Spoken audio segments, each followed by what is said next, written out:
جائے اور اللہ کا مقابلہ کرے تو اللہ کا مقابلہ نہیں کر سکتے ہیں، اور اللہ کی شان میں ایک رتی برابر کوئی فرق نہیں پیدا ہو سکتا۔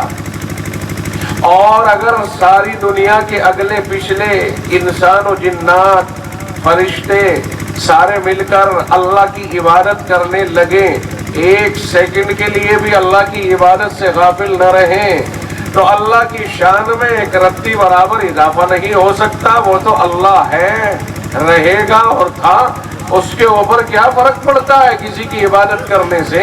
اس کی کیا بڑائی ہوتی ہے؟ اس کی کوئی شان نہیں بڑھتی ہے، اس کی شان جیسی تھی ویسی ہی ہے اور رہے گی۔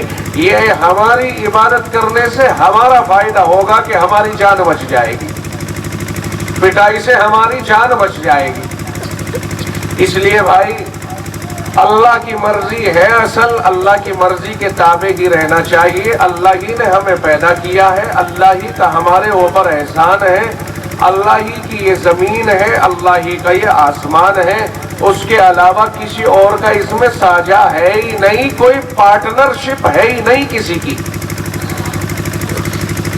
نہ اسے بنوانے میں۔ اگر کسی کی پارٹنرشپ ہوتی مثال کے طور پر تو چلو وہی پارٹنر مر گیا تو پارٹنر کی اولاد، پارٹنر کا کوئی خاندانی کوئی تو ہوتا، کہیں تو اس کا نام و نشان ہوتا، کوئی تو کہتا دنیا میں یار میرے باپ دادا کی پارٹنرشپ تھی، ہم ان کی اولاد ہیں اور اللہ نے ہمیں پارٹنرشپ سے کھدیڑ دیا، نکال دیا، مثال کے طور پر چالاکی سے نکال دیا۔ کوئی بتائے گا کسی کے خاندان کی کہیں دنیا میں اللہ کے نظام میں کوئی پارٹنرشپ چلی آئی ہو؟ وہ تو اپنی ذاتی طور پر ساری کائنات کو پیدا کیا اور چلا رہا ہے، تھام رہا ہے، ساری کائنات کا سارا نظام از خود چلا رہا ہے، اس کے نظام میں کسی کو کوئی دخل دینے کی گنجائش نہیں ہے۔ اس لیے بھائی اللہ کی مخلوق ہے ہم، اللہ ہی کی مرضی، ہماری مرضی نہیں۔ یہ تو اللہ نے ہمیں جسم دیا ہے اور اس جسم کے اوپر اللہ نے ہمیں امین بنایا ہے، مالک نہیں بنایا۔ یہ جتنا یہاں سے سر سے لے کے پیر تک جتنا بڑا یہ پورا کارخانہ ہے، اس کا ایک ناخون بھی ہمارا نہیں ہے، یہ اللہ کا ہے، اور اللہ نے ہمیں برتنے کے لیے دیا ہے، استعمال کرنے کے لیے، اس کو بیچنے کے لیے نہیں دیا۔ کوئی آدمی یہ چاہے کہ دو آنکھیں ہیں ایک سے کام چلا لوں گا، اور فلاں آدمی فلاں ڈاکٹر یہ کہہ رہا ہے کہ صاحب یہ آنکھ اس کے لگ جائے گی، اور وہ بڑا مالدار ہے، کہتا ہے 1 کروڑ روپے ماں کام بنا لوں، 1 کروڑ روپے میں بیچ کر کے تو میرا بہت مسئلہ حل ہوگا۔ بہت سارے لوگ ہیں ایسے تو جو ایک آنکھ کے ہیں، لہذا میں ایک آنکھ بیچ لوں، لا یجوز، حرام۔ کسی کے لیے گنجائش نہیں ہے کہ وہ اپنی آنکھ کو بیچے، اس لیے کہ بیچا اس چیز کو جاتا ہے جس کا مالک ہوتا ہے، اور ہم اس کے مالک نہیں ہیں، اس لیے بیچنا بھی جائز نہیں ہے۔ میری بات سمجھ میں آ نہیں رہی کیا؟ موٹے موٹے انداز میں بات کروں گا میں، آج جوشیلی اور جذباتی تقریر دھانی میں بالکل نہیں کروں گا، میں صرف آپ سے بات چیت کرنے آیا اور بات ہی کروں گا۔ آج کی میری تقریر ہمیشہ کی تقریروں سے بالکل جدا ہوگی۔ تو بتائیے ہمارا جسم ہماری مرضی چلے گی یا ہمارا جسم اور مولا کی مرضی چلے گی؟ کہ مولا کا جسم مولا نے دیا ہے، یعنی مالک وہی ہے اس کا، لہذا اسی کی مرضی چلے گی، اور اپنی مرضی کے لیے اس نے ہمیں قرآن عطا کیا ہے کہ اس میں دیکھ لو میری مرضی کیا کیا ہے۔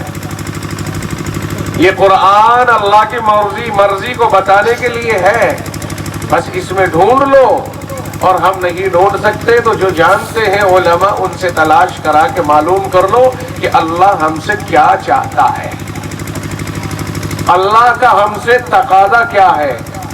اللہ نے جب ہمیں پیدا فرمایا تو کیوں پیدا فرمایا، کیا مقصد تھا اس کا پیدا کرنے کا؟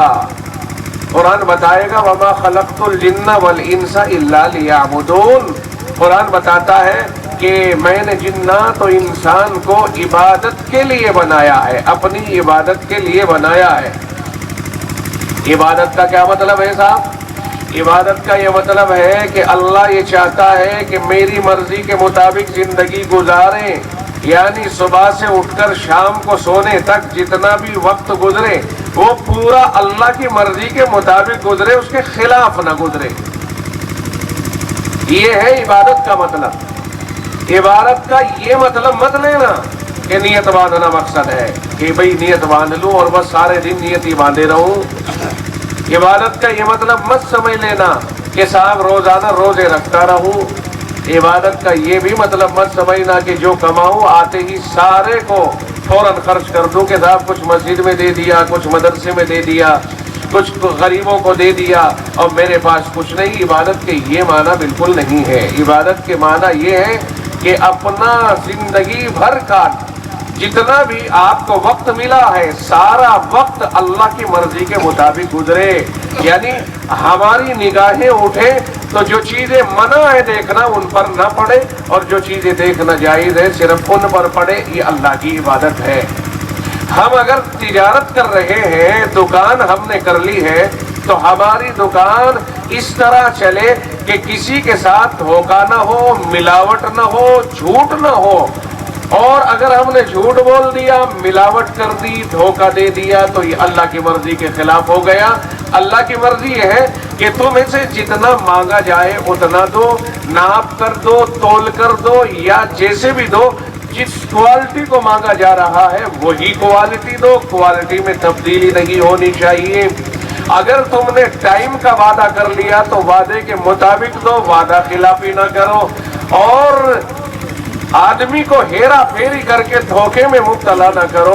اگر یہ کر رہے ہو تو یہ عبادت ہے۔ یہ ہے عبادت کا مطلب، اس طرح کے کام ہیں جو عبادت کہلاتے ہیں۔ ماں باپ ہیں، ان کی اطاعت، فرما برداری، ان کی خدمت، ان کے ساتھ اچھا سلوک، اگر بیمار ہو جائے ان کی دوائی کا انتظام کرنا، علاج کرانا، اگر ان پہ کپڑے کمزور ہو جائیں کپڑے بنا کر کے دینا، گندے ہو جائیں تو دھلائی کر کے دینا، صفائی کر کے دینا، اس طرح کے جتنے کام ہوں گے سمجھ لو وہ سب عبادت ہیں اللہ کی اطاعت اور فرما برداری ہونے کی وجہ سے۔ اس کے لیے اللہ نے ہمیں پیدا کیا ہے۔ علماء کی قدر کریں، ان کے ساتھ احسان مندی کا معاملہ کریں، انہیں دیکھ کر کے خوش ہو جایا کریں۔ انہیں دیکھ کر خوش ہونا یہ عبادت ہے، بلکہ عالم دین کے اوپر نظر ڈالنا، نظر ڈال کر کے اسے دیکھنا یہ بھی عبادت ہے۔ ان سے پوچھ کر کے مسائل معلوم کر کے اپنی زندگی کو درست کرنا یہ سب عبادت میں شامل ہے۔ اللہ نے ہمیں عبادت کے لیے پیدا کیا ہے۔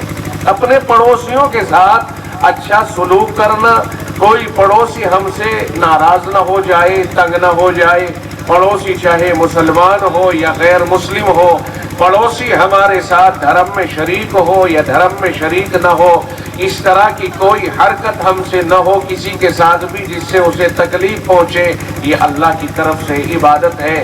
قرآن کریم خود کہتا ہے کہ پڑوسیوں کا احترام کرو، ان کا لحاظ کرو۔ جو پڑوسی ہیں بھائی دیکھو تمہیں معلوم ہے یہاں جتنے حضرات بیٹھے ہیں پرانے ہیں جو جانتے ہیں وہ جانتے ہیں کہ بھئی بیان کے دوران چائے وغیرہ کا دور نہیں چلتا، لیکن یہ چلوایا کس نے ہے؟ تم چائے پیو گے یا بات سنو گے؟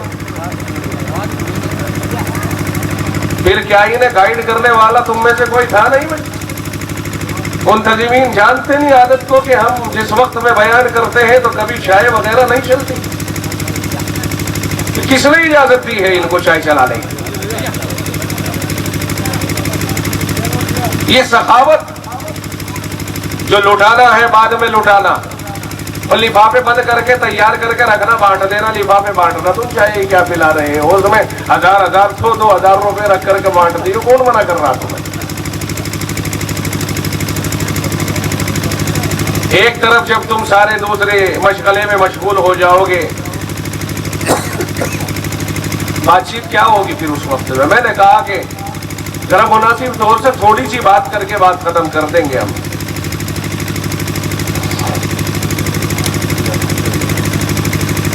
تو اس کی وجہ سے ہوتی ہے اس کے اندر کوئی وہ ہوتی ہے نا تب یہاں لگتی ہے تو مائک کا مسئلہ ہے، پتا نہیں ہاں کیا وجہ ہے۔ ہاں کچھ کم کرا دو آواز، میں نے کہا تھا ان سے پہلے کہ آواز بڑھا دیو، اس کو گھٹا دیو، لیکن یہ اپنے مائک کی جان بچانے کے لیے ایسا کرتے ہیں۔ تھوڑی اس کو یہ کھانسی اٹھا دے گا تو میں کسی لائف میں، اسی لیے تو میں ہلکا ہلکا بول رہا ہوں، مجھے کوئی مصیبت تھوڑا ہی ہے، میری تو عادت بھی نہیں اس طرح بولنے کی، لیکن میں نے جب دیکھ لیا کہ مائک ٹچ کر رہا ہے گلے کو تو میں نے کہا تو ہلکا بول، ورنہ تو کام ہی خراب ہو جائے گا۔ اگر میں اپنی طرز پر، پرانے طرز پر بولوں گا تو میں 5 منٹ نہیں چل سکتا اس مائک کے اوپر، اس لیے میں نے وہ تعویل کی تھی کہ آج میری تقریر بدل کے ہوگی۔ اچھا صاحب چلیے دیکھیے، بات یہ کر رہا تھا کہ اللہ نے جنات اور انسان سب کو عبادت کے لیے پیدا کیا ہے۔ تو عبادت کا مطلب سمجھ گئے آپ؟ عبادت کا مطلب ہے اللہ کی مرضی کے مطابق زندگی گزارنے کے لیے پیدا کیا ہے، اللہ کی منشا کے خلاف نہیں۔ تو مرضی مولا ہر کام میں مقدم ہونی چاہیے، اپنی کوئی مرضی نہیں، بس مرضی تو اس کی ہے جس نے ہمیں پیدا فرمایا ہے۔ ہر اعتبار سے حفاظت ضروری ہے۔ قرآن کریم میں آیا یا ایھا الذین آمنوا اتقوا اللہ، اے ایمان والو تم اللہ سے ڈرو۔ جب تم ایمان لے آئے تو ڈرو گے کس سے جی؟ اللہ سے ڈرو۔ یہ ایمان کا تقاضا بھی ہے، عقل کا تقاضا بھی ہے کہ ہم اللہ ہی سے ڈریں، اس لیے کہ اللہ ہی کا اصل احسان ہے ہمارے اوپر، اور ساری دنیا سے بعد میں ڈرنے کا مسئلہ ہے کہ تقاضے جیسے موقع آئے ویسے کام کر لیں، لیکن اللہ سے ہر وقت میں سوتے اور جاگتے ڈرنا ضروری ہے، ورنہ اگر اس کا مقابلہ کرو گے، باہر نکلے پتہ بھی نہیں چلنے دے گا، ٹھوکر ایسی لگے گی ہاتھ بھی نہیں ٹکنے دے گا، سیدھا منہ لگے گا، ناک بھی ٹوٹ گیا، دانت بھی ٹوٹ گئے، واپس لوٹ کے آ رہے ہیں تو گیا سانچا ختم ہو گیا، وہ ڈھل گیا حسن و جمال۔ یہ سب اللہ کے معاملات ہیں۔ جب وہ پکڑنے پہ آتا ہے بندے کو تو ٹھوکر لگوا کے پکڑ لیتا ہے، کہاں جاتا ہے؟ واپس لوٹ کے آ، لٹا دیا آپ کو ہاسپٹل میں۔ سب اللہ کے لیے کوئی مشکل نہیں ہے، اللہ کے لیے سب آسان ہے۔ ہلکا سا پیٹ میں گیس بن گیا، کہنے لگے آپ اپینڈکس ہو گیا، ہلکا سا گردے میں انفیکشن ہو گیا، یہ سب اللہ کی طرف سے ہے۔ اللہ ہمیں مصیبتوں سے محفوظ فرمائے، اللہ ہر مصیبت اور ہر مہلک بیماری سے ہماری حفاظت فرمائے۔ ہر وقت دعائیں بھی کرنی چاہیے اور بچنے کی تدبیریں بھی رکھنی چاہیے، اور اللہ کے معاملات میں کبھی اللہ سے مقابلے پر نہیں آنا چاہیے۔ یہ ایک مسجد ہے مثال کے طور پر تمہارے گاؤں میں، یہ مسجد اللہ سے صلح کرنے کا ذریعہ ہے۔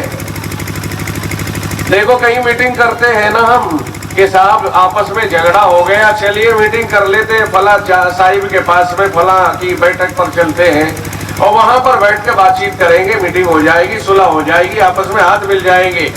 ارے بھائی یہ اللہ کا گھر ہے، یہاں آؤ، وضو کرو، صف میں آ کر کے لگ جاؤ، اور جس وقت میں امام اللہ اکبر کہے گا بس اللہ اکبر کہتے ہی سب کی صلح ہو گئی ہے۔ بتائیے کوئی مخالفت کرے گا؟ امام صاحب نے اللہ اکبر کہا تو سارے اللہ اکبر کہہ کے ایک ہی طرح کے ہو جاتے ہیں یا نہیں ہو جاتے؟ جب امام رکوع میں جاتا ہے اللہ اکبر کہہ کے تو سب ایک طرح کے ہو جاتے ہیں کہ نہیں ہو جاتے؟ صلح ہو گئی یا نہیں ہو گئی سب کی؟ اندر اندر جو باہر دشمن تھے، جو باہر جھگڑنے والے تھے، اشارے سمجھو، جو باہر لڑائی کر رہے تھے، گالیاں دے رہے تھے اور ایک دوسرے کے ساتھ اس انداز میں بھیس بدل کر کے پیش آ رہے تھے کہ بظاہر تو بول رہے ہیں مگر اندر اس کی دشمنی لیے پھر رہے ہیں کہ موقع لگے گا تو اسے چھوڑوں گا نہیں، لپیٹ دوں گا، جہاں میرا داؤں بیٹھے گا چھوڑنا نہیں ہے اسے، اگر موقع لگا تو اس کا روپیہ برباد کراؤں گا، موقع لگا تو اسے ویسے سبق پڑھواؤں گا۔ دل میں تو یہ ہے، سامنے بھائی صاحب ٹھیک، السلام علیکم، ٹھیک ہے نا تو اچھا ٹھیک ہے جی، آؤ مسجد میں آتے ہی سب ایک ہی انداز پر ہو گئے نا، کسی کا کوئی انداز بدلا ہوا تو نہیں، اگر رکوع میں ہیں تو سارے رکوع میں ہیں، آپس میں بات چیت کرنے والے ہیں وہ اور آپس میں نفرت کرنے والے ہیں وہ، سارے ایک ہی جگہ ہیں۔ سجدے میں ہیں تو سارے سجدے میں ہیں، سلام پھیر رہے ہیں تو سب سلام پھیر رہے ہیں، تو یہ صلح کی جگہ ہے۔ اللہ تعالیٰ مسجدوں میں بلا کے جماعت کروا کے یہ بتانا چاہتا ہے کہ میرے بندو، جس طرح میں نے تمہیں مسجد میں بلا کر کے تمہارے جسموں کو ایک ہی طرز پر کر دیا، میں یہ چاہتا ہوں کہ تمہارے دل بھی ایسے ہی ہو جائیں۔ جماعت میں نماز پڑھنے کا مطلب یہ ہے، ورنہ یہ نماز تو تم اپنے گھروں میں بھی پڑھ سکتے ہو، تب بھی وہی نماز ہے۔ مسجد میں جماعت کے ساتھ آ کے پڑھی تب بھی وہی نماز ہے، لیکن جماعت مسجد میں بلوا کے کرنے کا مطلب کیا ہے؟ نہیں سمجھ میں آیا؟ اگر آپ چاہیں تو اپنے گھروں میں یہی نماز اکیلے اکیلے پڑھ سکتے ہو، اللہ اکبر سے سلام پھیرنے تک وہی ترتیب رہے گی کہ نہیں رہے گی؟ گھروں میں رکوع پہلے نہیں ہوتا، کھڑا ہونا پہلے ہوتا ہے۔ گھروں میں سجدہ پہلے نہیں ہوتا، سجدے سے پہلے رکوع ہوتا ہے۔ ایسے ہی مسجد میں بھی ہوتا ہے، کوئی فرق نہیں ہوتا۔ لیکن پھر مسجد میں سب کو کیوں بلایا جا رہا ہے؟ اس لیے بلایا جا رہا ہے کہ باہر کی دنیا میں جو ایک نماز سے دوسری نماز تک کے درمیان آپس میں کچھ نفرت سی ہو گئی، کسی نے کسی کے ساتھ کوئی گڑبڑ کر دی، کوئی نقصان پہنچا دیا کسی کو، تو ایسی صورتحال میں انہیں مسجد میں آنے کے بعد پیار و محبت کی صف میں کھڑا کر دیا جائے، تاکہ ان کے جسم سے پیار و محبت ٹپکے، پھر یہی اثر ان کے دل کے اوپر پڑے۔ جس طرح ان کا جسم آپس میں مل گیا، اسی طرح ان کا دل بھی آپس میں ملوانا ہے کہ مسجد سے نکلے تو دل ملے ہوئے ہونے چاہیے، دلوں میں نفرت نہیں ہونی چاہیے۔ جو گالیاں باہر بکی وہ مسجد میں آنے کے بعد ختم ہو جانی چاہیے۔ بولو سمجھ میں آیا کہ نہیں آیا؟ جماعت سے نماز پڑھنے کا مطلب سمجھ میں آ گیا؟ بھیا اکٹھے ہو جاؤ گے تو اکٹھے لگو گے، الگ الگ رہو گے تو مٹ جاؤ گے، کوئی پرسان حال نہیں ہوگا۔ مثالیں تو بہت ہی جاتی ہے، کہا یہ مٹھی بند ہے طاقت ہے، لیکن یہ انگلی اکیلی بند ہے طاقتور نہیں ہے، دو بند ہے طاقتور نہیں ہے، پوری مٹھی طاقتور ہے۔ ایک باپ نے اپنے بچوں کو اکٹھا کیا، بلایا، اور ایک ایک ڈنڈی، دسیوں ڈنڈی اکٹھی کر کے ایک جگہ جمع کر کے باندھ کے ایک سے کہا کہ انہیں کھڑے ہو کر کے توڑو۔ وہ کھڑے ہو کے توڑنے لگ گیا تو ظاہر ہے کہ 10 ڈنڈی اکٹھی ہو کر کے کیسے ٹوٹ جاتی، تھک گیا، مگر ڈنڈیوں کا کچھ نہ بگاڑ پایا۔ دوسرے سے، تیسرے سے، سارے بیٹوں سے توڑوانا چاہا، لیکن کوئی ایک بھی نہیں توڑ سکا۔ پھر اس کے بعد اسے الگ کر دیا اور الگ الگ ڈنڈیوں میں سے ایک ڈنڈی ایک کے ہاتھ میں دی، کہا اسے توڑ دو۔ اس نے پکڑ کے اس کو توڑ دیا۔ دوسرے سے کہا توڑو، اس نے بھی توڑ دیا، یہاں تک کہ ساری ڈنڈیاں توڑ دی گئی۔ اس طرح سے باپ کے اس طرز عمل کو دیکھ کر کے بچے حیران رہے، یار بابا کر کیا رہا ہے؟ پوچھا ابا یہ کیا کر دیا آپ نے، انہیں ڈنڈیوں کو کیوں توڑوا دیا؟ فرمایا میں تمہیں یہ بتانا چاہوں گا کہ وہ اکٹھی ڈنڈیاں میں نے جب تم میں سے ہر ایک کے ہاتھ میں دی اور تم توڑ نہ سکے، تو میں تمہیں یہ سمجھانا چاہتا ہوں کہ تم اکٹھے ایک جٹ ہو کر کے رہنا، ماں جائے اکٹھے ہو کر کے رہنا۔